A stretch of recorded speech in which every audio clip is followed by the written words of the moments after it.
શું તમે ક્યારે વિચાર્યું છે કે ભગવાન શ્રી કૃષ્ણે જેમણે મથુરાને અત્યાચારથી મુક્ત કરાવી હતી તે જ શ્રી કૃષ્ણ અચાનક એક રાતે મથુરા છોડીને દ્વારકા કેમ ચાલ્યા ગયા? આખરે એવી કઈ મજબૂરી હતી કે તેમને પોતાનું જન્મસ્થળ છોડવું પડ્યું?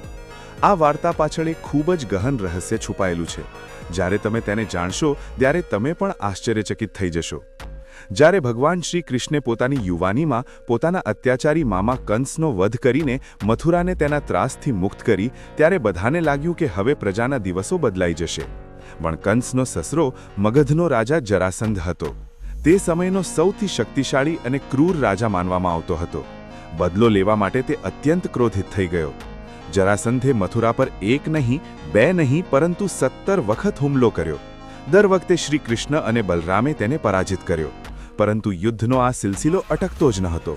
આ સતત યુદ્ધોથી મથુરાની પ્રજા ખૂબ જ પરેશાન થઈ ગઈ. ખેતી, વેપાર અને સામાન્ય જીવન લગભગ બંધ થઈ ગયું. લોકો ભયમાં જીવન જીવી રહ્યા હતા. શ્રી કૃષ્ણ જાણતા હતા કે જરાસંધનો અંત તેમના હાથોથી લખાયેલો નથી.